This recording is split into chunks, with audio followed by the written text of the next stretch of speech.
White culture, if you could even call it culture, is based in racism. It was a narrative created by colonizers, like my Portuguese ancestors, in order to justify what they were doing to other people on the continent of Africa and even here in North America. And the narrative was that we white people were better than all other races. And they did so through Christianity. They took the Bible and different scripture verses, twisted it around in order to fit the narrative of colonialism and white supremacy, and also the patriarchy.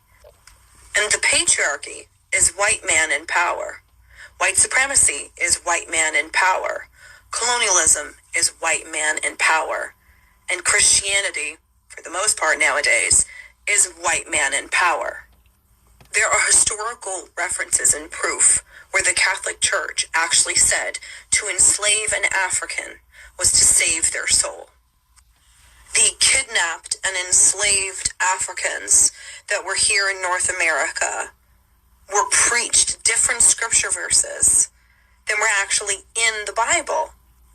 And that's why they weren't allowed to read. Because if they could read, then they could see that these scripture verses were incorrect and they couldn't be controlled anymore by this white God. And white people, we didn't identify as white until colonialism. We identified as Portuguese, or Latvian, or German, or Italian, or French. But then colonialism came around, and then all of a sudden we became white, and we were superior, because we were the chosen race by God, and the scripture verses proved it. And we had to go into other people's lands and preach the gospel, when really it was all a ruse. It was all an excuse to go in and rape and pillage the land and the people and the cultures.